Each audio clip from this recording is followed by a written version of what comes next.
But I saw Future with the starter dreads before he grew out his dreadlocks, like selling mixtapes out of a parking lot when I was 14 in Atlanta, like at the club with a fake ID.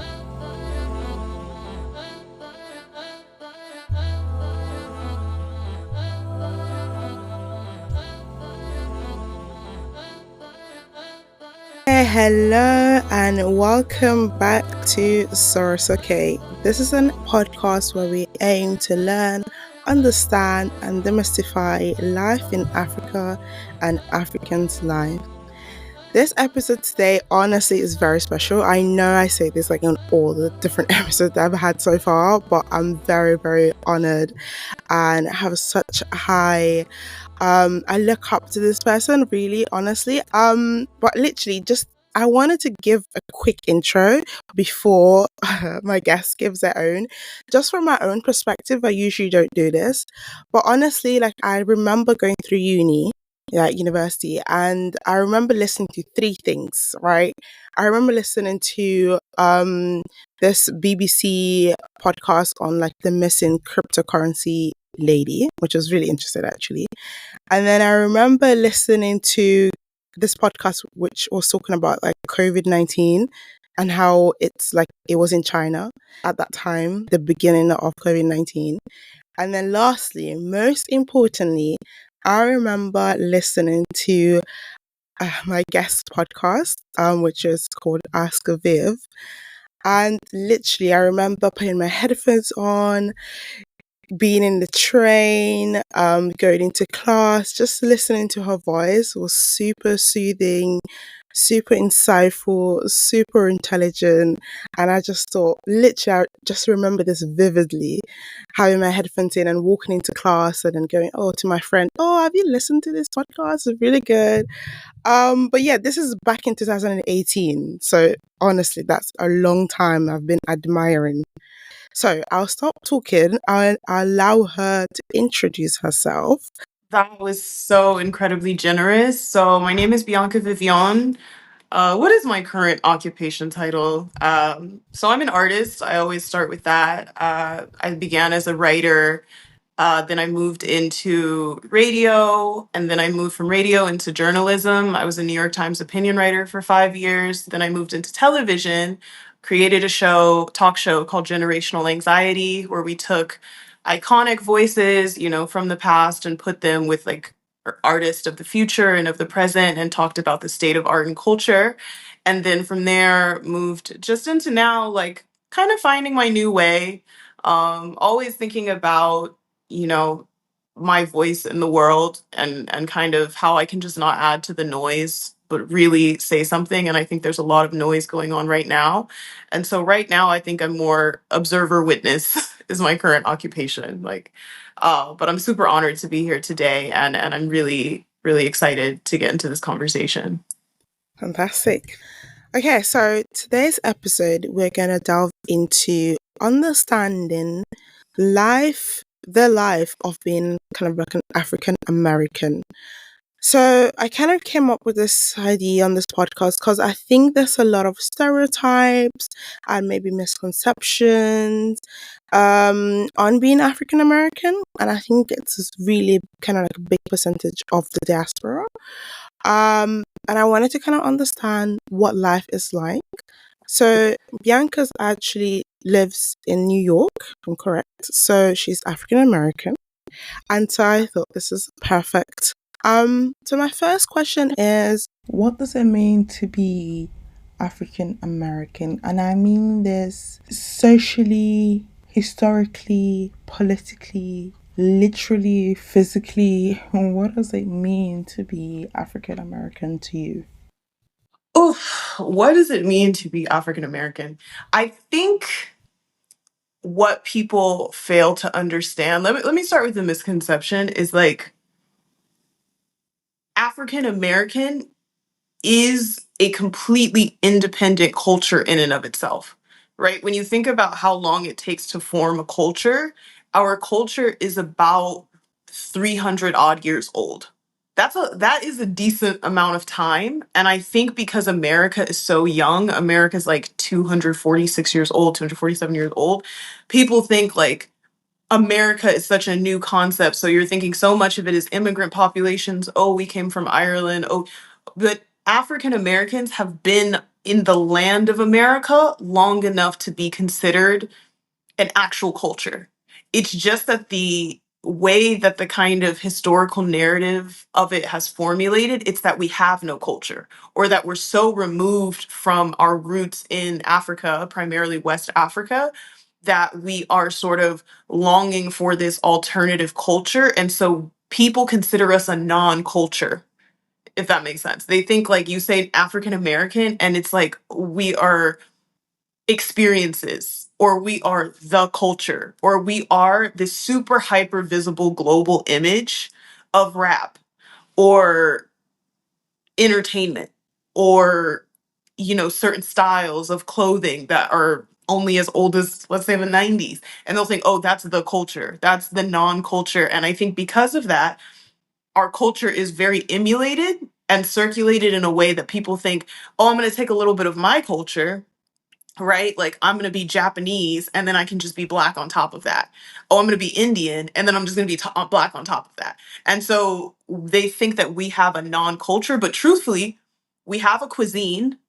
We have, like, even down to our art, not just music, which we invented jazz, so we have our own musical standards, but we also have quilts, we have textiles, we have sculpture traditions, we have folklore, we have a language. It's just that it's on the tongues of the entire modern lexicon. Everything we say gets, like, regurgitated and said through so many other mediums of, oh, no cap, right? Like, we have our language and it's emulated in so many tongues that it seems like a non-language, just because it's highly adaptable, because we're an adaptable people, and a lot of our culture was forged through the adaptability of attempting to go from slavery to ownership. And so because it's like, oh, is 300 years considered enough to be a culture? Yeah, you can make a lot of stuff up in 300 years, and we have. And so people ask me where I'm from, and I say I'm from African America. And then they say, "No, where are you really from?" And I say African America. And it's actually interesting because I did my DNA test, or my mom did. I really wasn't too interested in it, but it literally says early African settler of America, early Virginia African American. So my DNA back and back and back and back and back is Black American. And I think because people don't really understand that, they're looking for an ancient root. And I think that because of, I think the inferiority complex that comes from being in a lineage that began because of bondage and slavery, it becomes something where you too begin to think, I gotta find this root. I gotta find this root. I'm so corrupted.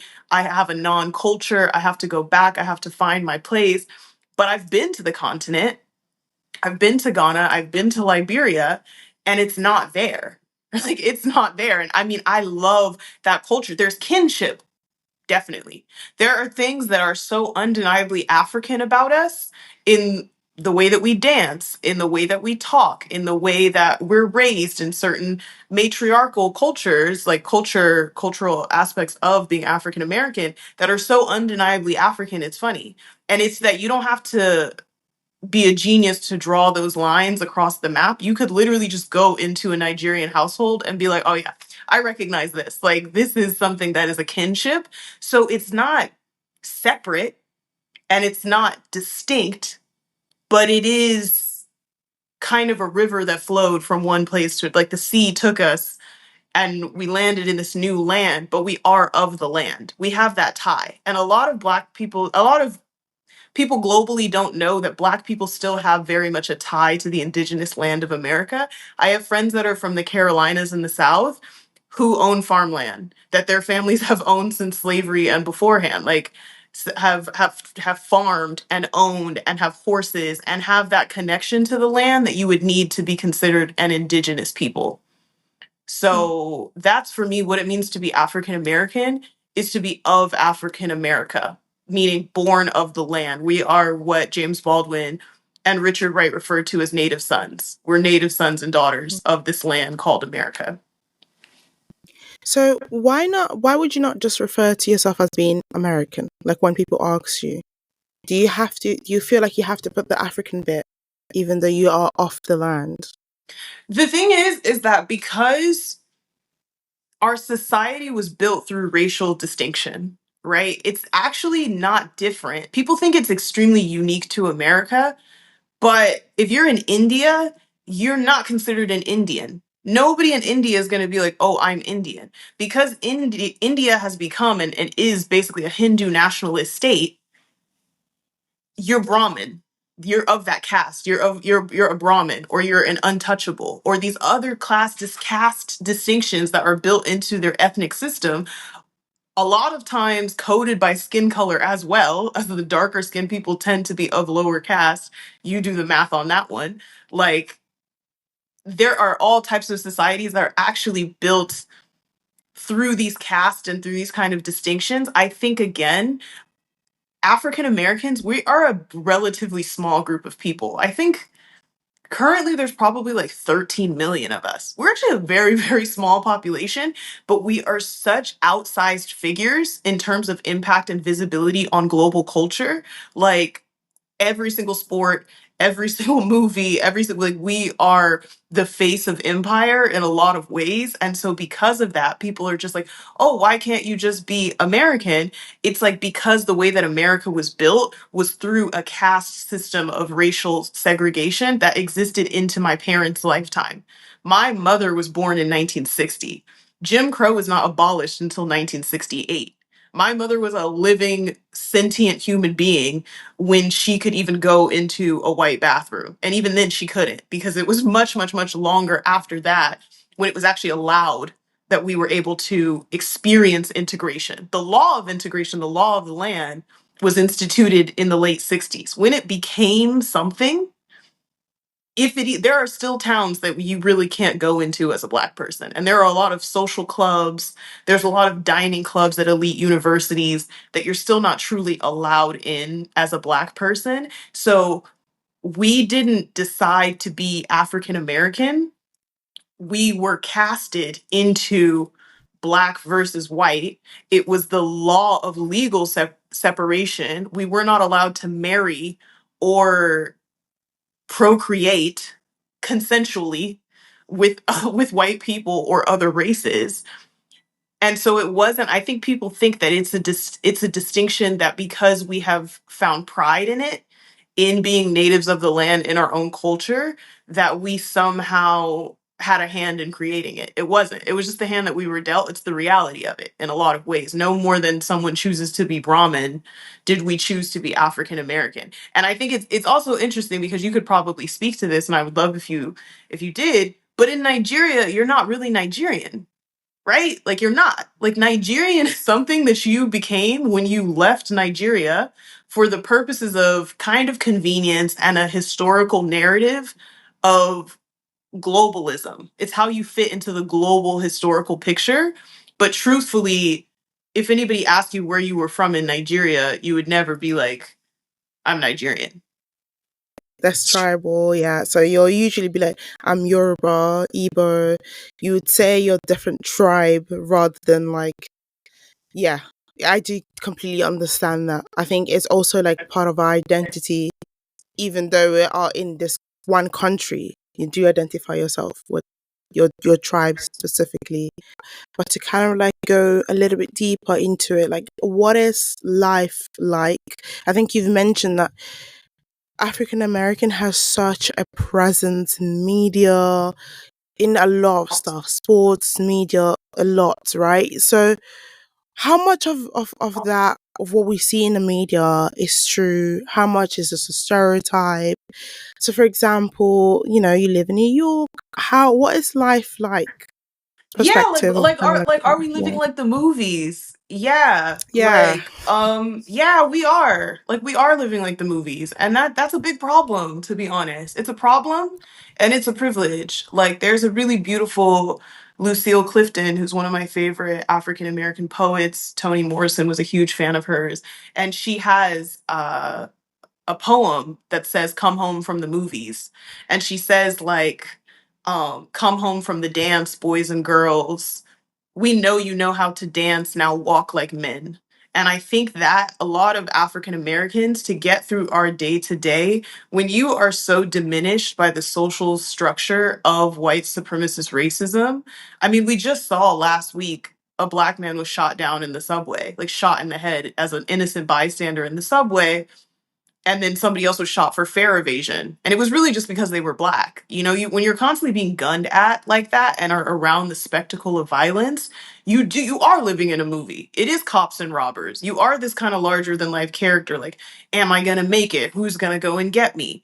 And you get so caught up in that kind of fantasy and you view yourself as a character, and it's difficult to slow down. A lot of us don't have the leisure of reflective time because we also tend to be, a lot of us, poor, working class, middle class, and we don't have the reflection of actually thinking like, what does it mean for me to be a person, like substantially a real living human being? Because you find your dignity as an African American by finding your place in the storyline, and all of your Mm, heroes exist in this storyline. And to be honest, until this year, when I went to spend a significant amount of time in the Middle East, living in Dubai for 7 months, I never actually had imagined myself outside of the storyline because I was such a main character. And my story was also rags to riches, like projects to penthouse. I was also participating in the American story of what it means to overcome racial capitalism to be that girl. And because I was participating in that, I didn't even understand my humanity outside of that. I didn't even understand how much lack of safety I had, how much I was always looking over my shoulder. I was raised around drug dealers and hustlers, and I didn't realize, even listening to the music, how degrading a lot of it was until I was around like other Muslim women, myself being Muslim, who were really like covering and really protected and really had a place in their household where they didn't have to be Miss Independent or be like larger. They didn't have to be Michelle Obama to receive respect and dignity. They were actually completely anonymous. They didn't even have to be, Instagram influencers to have a Birkin bag. They don't even have Instagrams and still had that. And it's not to say that's aspirational, but for African Americans, it is aspirational. And we go through our whole life. My mother was an actress and a writer. My father was a director. I was born in Los Angeles. So actually, this moment I was born, just like the Jackson Five, just like Serena Williams, Venus Williams, Beyonce Knowles, Solange Knowles, all these characters, I immediately was like doing talent shows. I was like, where am I going to fit into the story? And my sisters, my older sister is a singer. My younger sister, Soul, is like an actress, performance artist. We were, our inheritance was the storyline. We inherited the storyline of what are you going to do in this country that's gunning to kill you? How are you going mm, to be who you are? And I saw my name in lights, and I saw that kind of like, I wanted that narrative for myself. I wanted to see how I was going to participate in it, and I didn't see life outside of it. So when you think like, oh, is life like the movies? Yeah. And it's actually kind of funny because I often will bring my friends from abroad who visit me in Harlem, and I'll take them to a street corner and be like, that's Malcolm X's mosque. And you can go right across the street and it'll be like, this was actually somebody playing chess in the park. This was Malcolm X's accountant. This was his cousin. This is his daughter. Oh, this is, this person went to school with Jay-Z. This person knew such and such when they were kids. ASAP Rocky just filmed a music video on my apartment block and disturbed the neighborhood like a week and a half ago. I saw my deli and Ice Spice's latest video.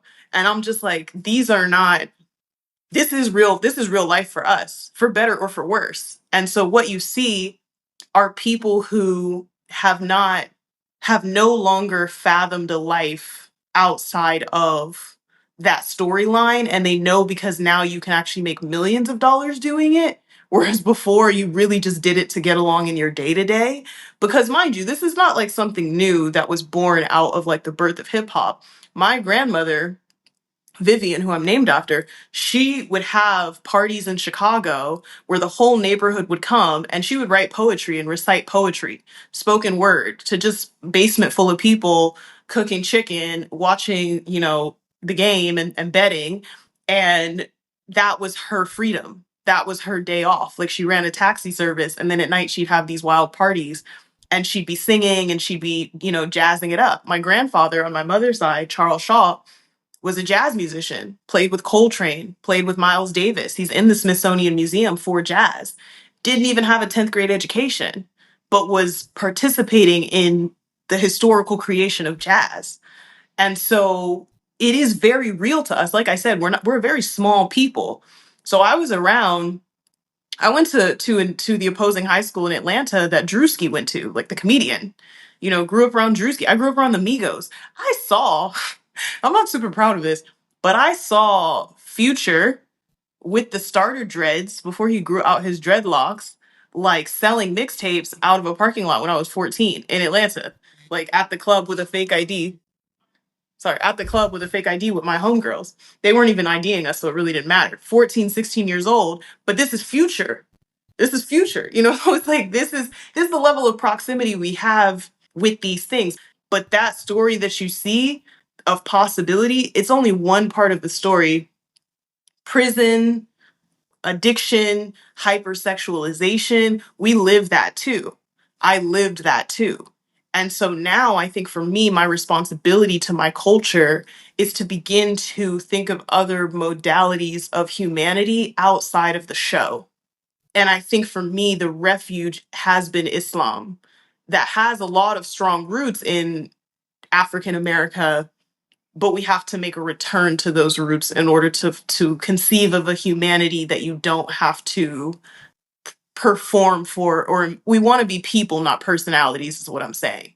But as far as you're like, how much of that is real, it's real. It's realer. People try to say, it's kind of like, and I find this kind of ironic. People will say, oh, nobody shows the real Africa, right? Like everybody's like, the real Africa, we have mansions, we have beautiful coast, but really in Africa, of the 50, 60 something countries in Africa, a large percentage of the population lives below the poverty line, hand to mouth. And so it doesn't really do anything for the dignity or uplift of the African continent to say, oh, the actual real Africa is like these very small population of middle class to upper middle class business owners, because that is one part of the story, but that is not really the story, And it's like, who are we telling the story for? So I think in African America, I could say, oh, African American women are the highest percentage of college educated women by demographic in America, and that would be true. Do we got Kamala Harris running for president while conducting a genocide? Yeah, that's true. Like, do we have Oprah? Yeah, that's true, but that's not really the story. And so if you're like, what is the real story of the stereotypes, the hypersexualization, the poverty, the violence, the, striving of a large group of people who are still working actively against white supremacy, and a lot of generational curses deriving from slavery, that's a big part of the story. It's an undeniable, and it's actually the main story. I will not lie to you and be like, oh no, that's outsized for the media. No, that's the story. That's the story. Mm. For example, like being in Dubai, and I just have this context. This is where I've been for the last few months, because there's no expression of dissent. There's no expression of political dissent whatsoever. It's an authoritarian monarchy, right? These people don't have notions of dissent. And so they're not thinking as they go through life of themselves as me versus the state. No. They're thinking of themselves as like doctor, lawyer, teacher, businessman. They're thinking of themselves as like, oh, I am son of Sheikh Mohammed, blah, blah, blah, blah, blah. Like, oh, this is my place in the religious order of my culture. This is my place as a business owner. This is what I'll do with my daddy's money. This is how they view themselves. That's the story that they think of when they think of themselves. For me, I was raised with this starlight that I was always grasping at, but everyone around me was doing the same thing. We were all kind of like, we wanted to create the hot new thing. Like we saw, like I was raised partially half my life was spent in Atlanta, Georgia, the other half in Oakland, my adolescence. And in Atlanta, we had marching bands. And everybody was trying out for the marching band. You either wanted to be in the marching band or you wanted to be a dancer for the marching band. Well, all those sounds that people were hearing from the marching band, you have two young men who took those sounds and were like, damn, this is hot. Went into their basement, started making beats. That became Outkast, the group with Andre 3000 Big Boy. That was Outkast. You know, like I said, you grow up around those sounds, you start thinking like, oh, I'm in the trap, like making trap music. You become Future. You became Gucci Mane. And so suddenly you're actually thinking like, how are we going to participate in what's new, in what's hot, in what's visible? How are we going to get on and be in the new thing?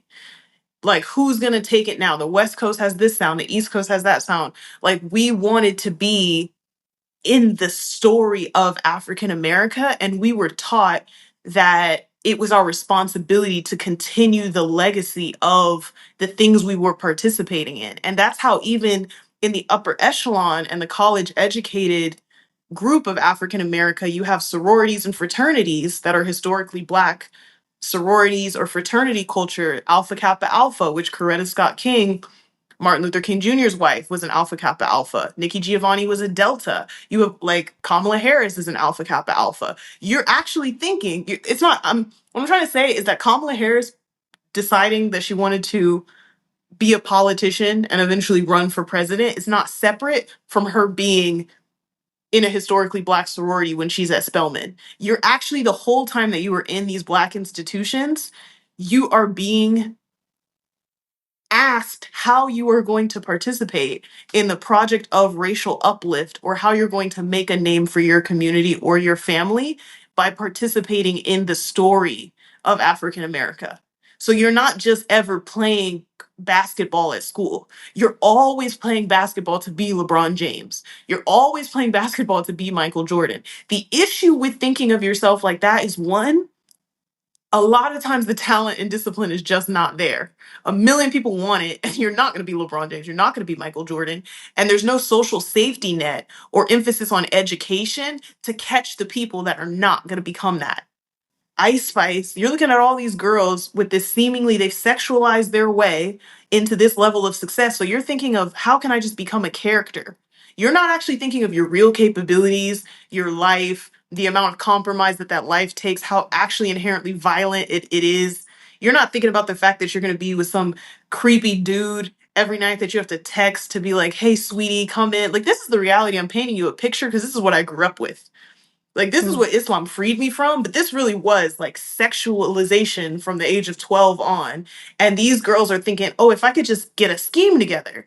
And these young men looking for scammers, looking at drug dealing, they're also thinking like, oh, like, I just got to get a scheme together. If I can't be a basketball player, actor, whatever, I just got to get a scheme together, because it's just all about being in a movie. You're in a movie in your head, but then you're actually dealing with the real life consequences of your decisions. And rather than be able to actually face the reality that is in front of us, so many of us, we mediate ourselves with drugs, with alcohol, with entertainment, with daily drama, interpersonal bullshit, excuse my language. And because of that, we never really get to start to think like, what type of person do I want to be? What type of person? So we play the role, and our culture encourages it because we have created so much visible success despite the small percentage of people who actually achieve that success. So it looks like a viable way of being, and it's not. It's a trap. Do you think this is the same for also white Americans?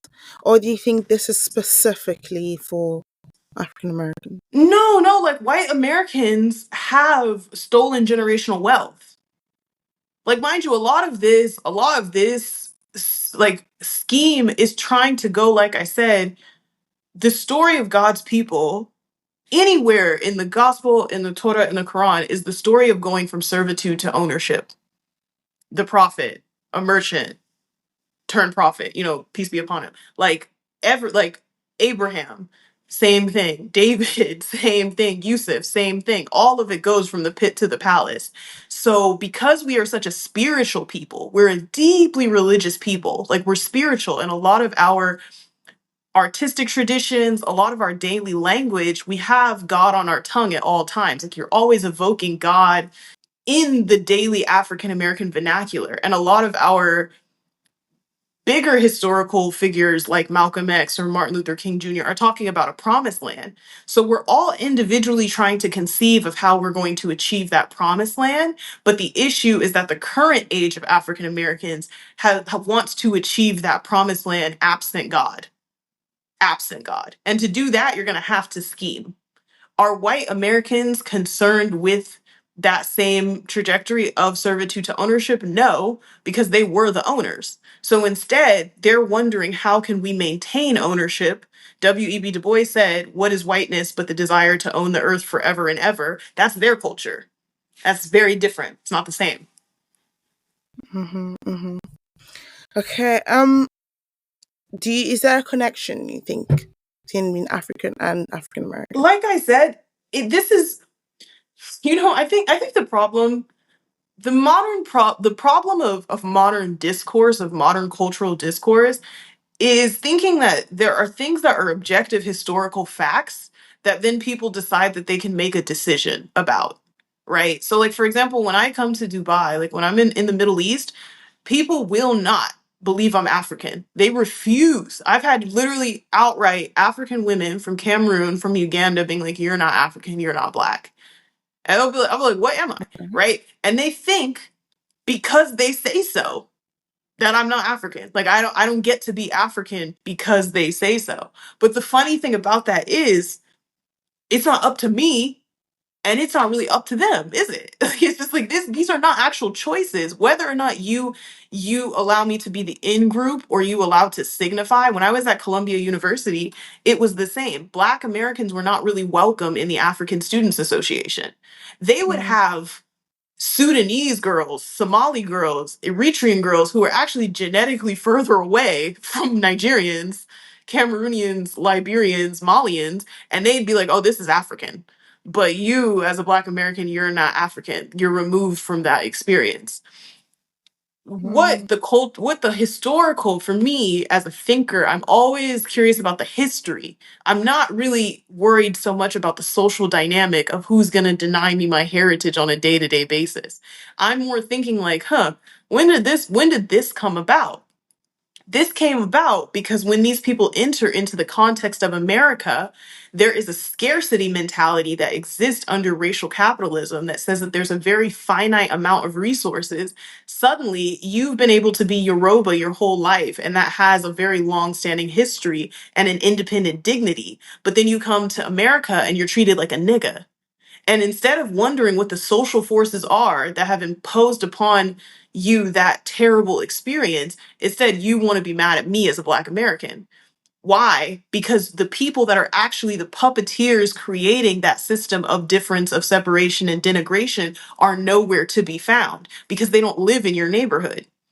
You don't ever see your Jewish landlord. You don't ever see the white judge from Alabama who's sending your brother Ahmed up the river. You just see me across the street. I see you. I've never been able to own property in my life in my own neighborhood. Suddenly now you own a building or you own an apartment as an African. And for me, you become the problem and we become separate. When in reality, it was never us. It was always a system that exists completely above and outside of us, which is why segregation is so invested. White Americans are so invested in segregation for this reason, because you never actually see who is orchestrating that system of denigration. You just see, oh, you're Haitian. Oh, they speak a different language. Oh, their food smells a certain way. You other that person.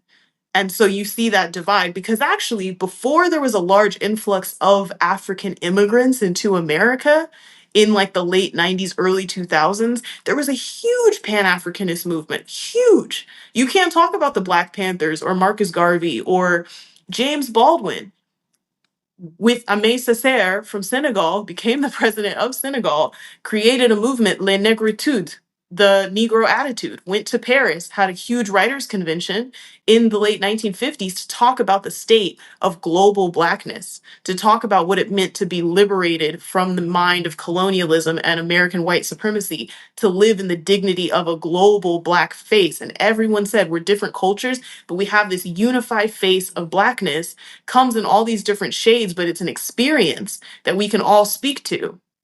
For me, historically, it's about returning to that and less about the xenophobia and like anti-Blackness that begins to exist between Africans and African Americans. I'm less interested in it because that is a product of white supremacy. We just can't see it. We just can't see it. Mm-hmm. You know, I actually wanted to ask this question because I saw this video recently. Sudan was playing the NBA with the US, and they almost lost. And this ex NBA player was like, "We almost lost to some Africans. Like, we almost lost to some Africans." Which I thought was actually kind of like interesting from his perspective. Obviously, he's a Black American. I just thought that was kind of like an interesting perspective on how he referred to the fact that he almost they like kind of like in a degrading manner that, you know, they lost to some African. There was a Sudanese group. Yeah, But we're yes. not. I mean, a lot of, and this is the thing, and this reifies and reiterates the point I was making earlier. You can become that character. You can become Charlemagne. You could exist on a global stage as an African American entertainer and have absolutely no understanding of history or literature you're just an entertainer. You're just you're entertainer. And what sucks is that those people become the sounding board, the vocal microphone for what our culture believes or thinks, but they're actually don't know anything. They are just socialized in the same way that the common everyday American is socialized, which is extremely anti-intellectual. Like they could be flat earthers. You know, a lot of these guys that can own like 25 guns, like they're not necessarily anybody that needs to be speaking on anything of substance, but yet people run with that. And because they're good at dribbling a basketball or they're rapping a lyric, suddenly we're asking them their opinions on Afro, you know, international cultural relations. It's not to be like who cares what that guy thinks, because then it becomes a sentiment of, like I said, anti-immigration sentiment. And that does exist within the African American community. And I think it's for a few reasons, right? One, I think the more that African Americans become well traveled and cosmopolitan, the more that they realize that in Africa, they are not being welcomed back. That was always a fantasy of our parents and our grandparents' generation, that we would visit the continent of Africa and be welcomed as brothers and sisters within the African experience. And it never happened. And frankly, it's not gonna happen. Like we're not beloved in Africa in the way that we thought that we would be. Why? Well, there's a few reasons for that. One, we are Americans. And because of that, we perpetuate, unless we are making a very conscious effort not to, the American empire, American imperialism, American colonization, American violence that we're exporting to the rest of the world. Who would welcome the person, if you're Sudanese and you're like, oh yeah, you're American, I go to America, and then every single gun that's brandished in your face during a genocide has made in the USA on it, why would you want to see me? It doesn't matter if oh my God, like, you know, I've always wanted to come to the continent. I'm an American. I have an American passport. If both of us get arrested, my word holds more than yours. I've learned that even here, Africans in the Middle East are treated extremely bad as second class citizens. The second I open my mouth or I flash my passport, I literally could be Elon Musk. Like I could be like my American passport, because I wield the power of the American military behind me, and you feel it. And these Arab girls, I've actually had Middle Eastern men, Arab men come up to me and be like, oh, we're better than them. And they're referring to like Indians, they're referring to Africans from the continent. And I'm like, huh? And they're looking at me as an American, and as an African American. And so for me, and that's not a new history. The French have always been incredibly racist. French people, the French culture is incredibly racist. They've always welcomed African Americans. James Baldwin found refuge there. Billie Holiday. The list goes on and on of people who were always welcomed in Paris. We were always extremely welcomed in Paris. Africans who spoke French, not welcomed at all, because we're American and we don the American flag for better or for worse. And so we have to deal with the baggage of that. And if we haven't tried to create a more sophisticated relationship and contend with the real violent culture of American imperialism, and now you have African Americans whose names will not be named Kamala Harris, who want to be the face of it, who literally want to be the commander in chief who's orchestrating the American genocide for the American empire. And you have a large swath of people calling that progress. So why, if I go into continental Africa where I'm hoarding your resources or I'm stealing your resources, I'm hoarding wealth, or I'm waving my passport around to subjugate you in the ways that I am, just as simply being an American, would you welcome me and, don me with a dashiki and a crown like this is a 1980s Eddie Murphy movie? It's a fiction and a fantasy, and we don't want to do the complicated work of contending with our Americanness. We just want to be African when we can be African, and we want that refuge, but we don't want to use the privilege of Americanness to champion causes that actually uplift all Africans. And that's our plight. That's our question in this day. And we've actually lastly also mentioned about travel just prior to this recording, which was something that I found quite interesting. So essentially African Americans don't travel as much. Which might also mean that I feel like America is very much the main character of the world. They are very much the center. But it's interesting to note that they actually don't travel as much. I think it's an American thing, right? Like 90, I'd say 99% of Americans are monolingual, which in the modern era for any other nation on earth is considered ridiculous. Like you cannot be from any other place on earth and have a decent chance at a life, any lifestyle without speaking more than one language. I meet people on the day to day in the Middle East who are Indian day laborers who speak 4 or 5 languages. Not only 4 languages, not only 3 languages from India itself, but then they also speak Arabic. They speak Malayalam. They speak Hindi. They speak English. They speak anything. You go to Morocco, and I've had people tap me on the shoulder. Oh, you don't speak Spanish? They start speaking French. You don't speak French? They start speaking Arabic. And this is just your cab driver. This is not some like diplomat. In America, because of the way that you are allowed to accumulate wealth unlike any other in the world, it's so easy to make $1 million in America and keep it. Making $1 million in Britain is unheard of. Making $1 million in France is unheard of. You don't meet French millionaires. In America, any Joe Schmo idiot can make $1 million. And because of that, we stay where we can accumulate wealth. It's not necessary for our livelihood in the way it is for other people, right? Like if you go from Senegal and you move to France, you need to be able to speak French as much as you need to be able to speak Wolof, as much as you need to be able to speak English as a survival mechanism. Most Americans, if you travel 5 hours and you're in New York, you travel 5 hours away, you're still in America. You travel 5 hours after that, you're still in America. Maybe after 7 hours on a plane, you reach California. But after 7 hours in a car, you're in the middle of Virginia. You're nowhere, And so because of that, your world is enveloped in America. And 80% of Americans don't own passports. They don't. And they don't leave. And because there's not that, the thing about empire, the way that colonies work, is that you have a homeland, right? So it's like you are raised in the UK, but you always know that you're in Nigeria. And so there's a draw, there's a pull. You have a passport because you're always going to go home.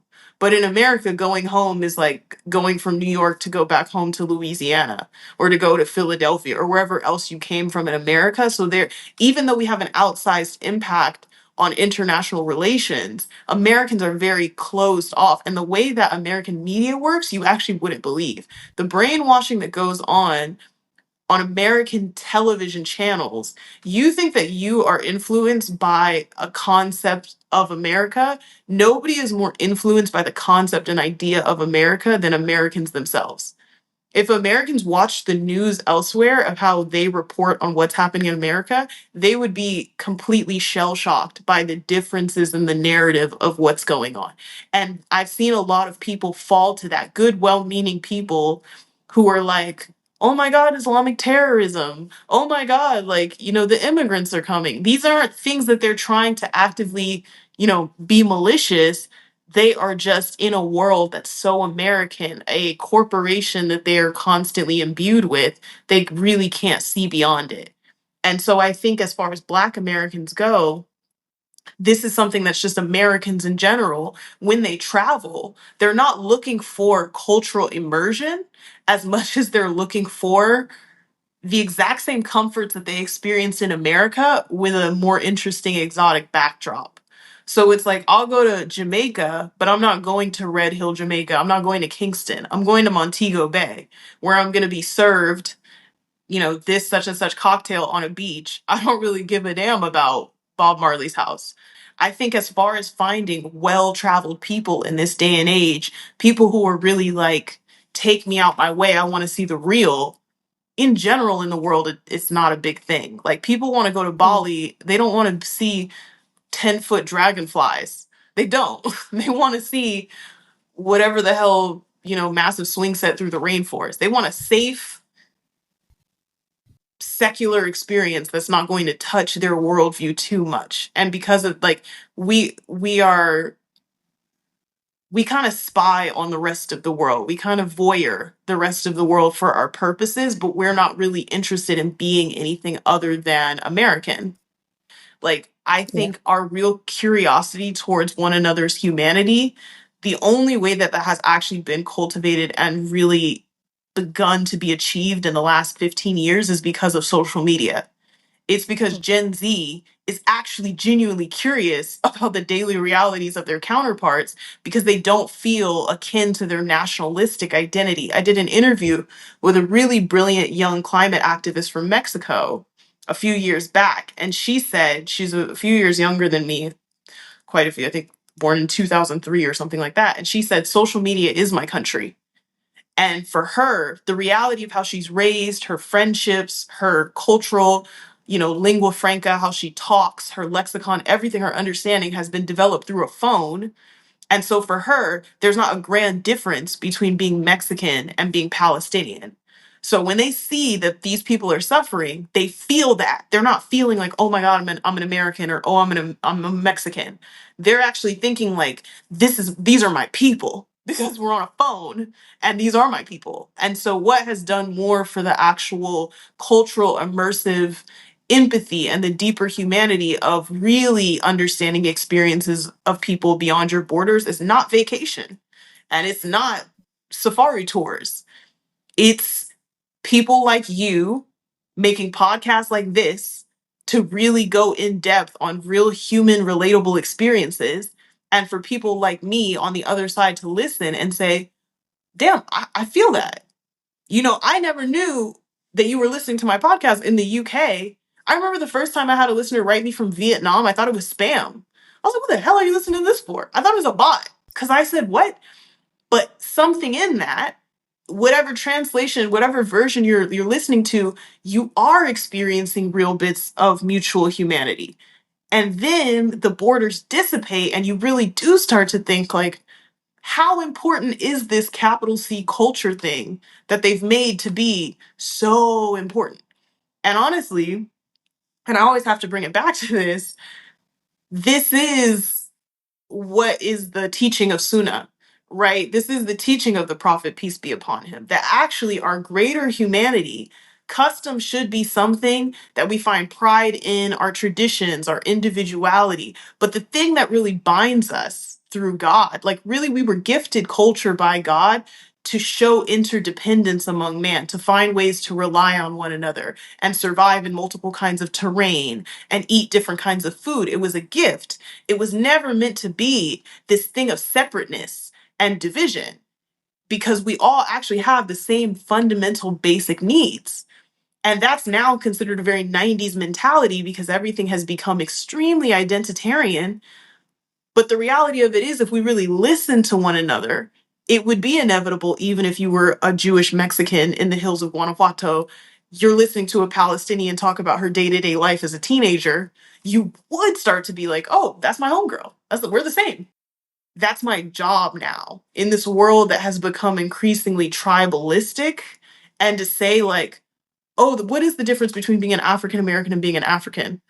Me being like, really, what is the similarities between it? I'm way more interested in that. I'm more interested in sameness than I am difference. It's like maybe racial tribalism is not actually the way that we should be considering and thinking of our humanity, and actually maybe dedicating your entire life to this singular identity that's tied to the land that you come from is not a good use of life. Is actually not. And I think for a lot of people, now more than ever, that is a very radical statement to make. That's a very, for people, it is very much like, no, that's I have to be who I am. And I think for me right now as an African American, truthfully, we're in a sad state of affairs. I think it happened after Obama, that after him, we had spent our whole lives thinking about this idea of going from servitude to ownership. And we really couldn't, once we saw ourselves in the presidency, we really didn't know what to do after that because it didn't fix any of our issues or any of our problems. And yet we still continued on that same path. So now we're trying to recreate it again. And we're not actually thinking, like, okay, what does it mean now to be a free man? And I think for me, that's the more interesting question, because when I look at James Baldwin, W.E.B. Du Bois, Zora Neale Hurston, Toni Morrison, what is actually more interesting about being African American than anything? And I think what actually differentiates us from other cultures is that because we were only 3 generations back enslaved, my great great grandmother was a slave. Because of that, we grew up asking the question of what does it mean to be free?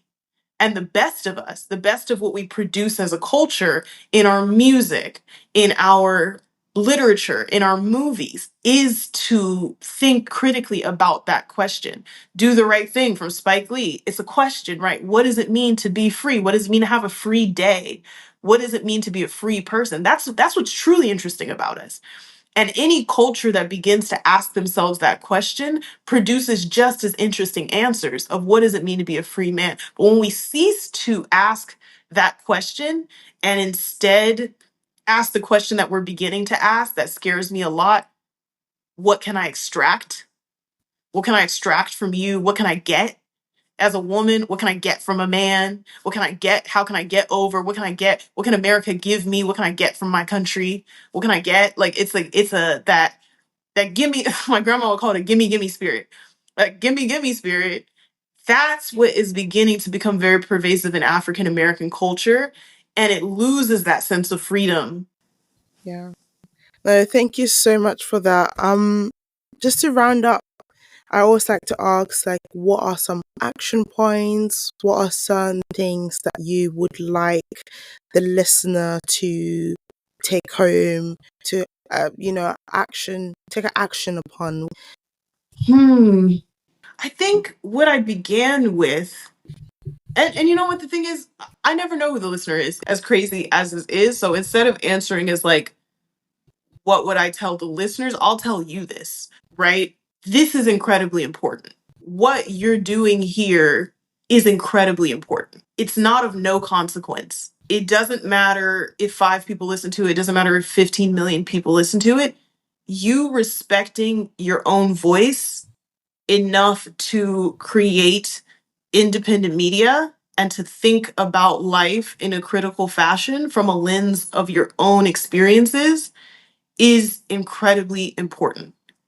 You have decided to take responsibility over your own life, and you've decided to fashion something from your own hands especially in this day and age where people just want to consume, consume, consume.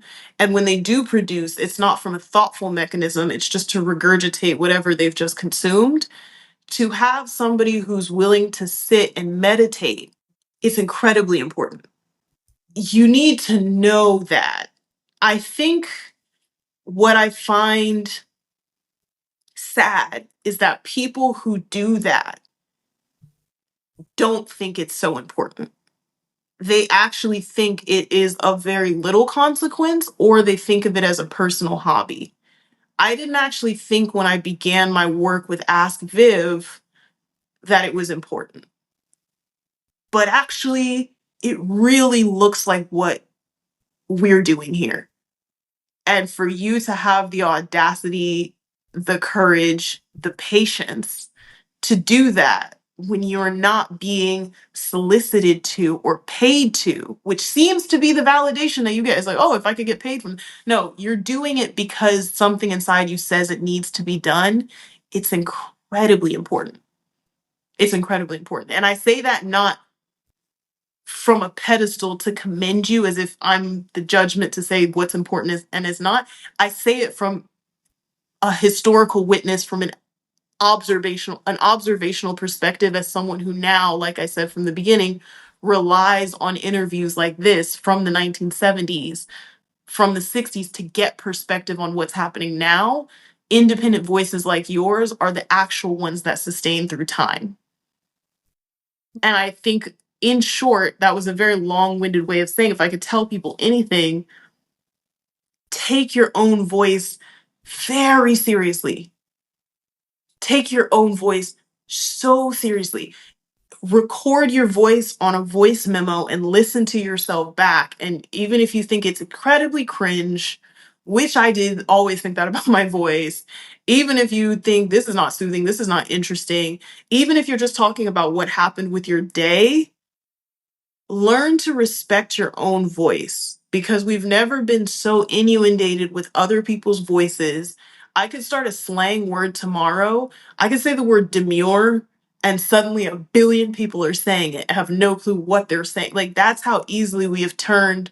People always thought that people would turn into robots through some implant chipping bio warfare scheme when you watch movies from the 90s. But all you actually have to do is get people to think so little of their own voices and to seek self knowledge outside of themselves to such an extent that they'll regurgitate anything they hear. So, anybody who's still asking hard questions and respecting their own independent voice is doing, I don't use this word lightly, revolutionary work. Thank you. Thank you so much for that. And honestly, I really, really, really mean it. I really appreciate this conversation. And I feel like some of my questions were not as best. And I think I was like literally listening. And then I had to remember, oh, I'm supposed to ask questions as well. But yeah, thank you so much for that. It's been a pleasure.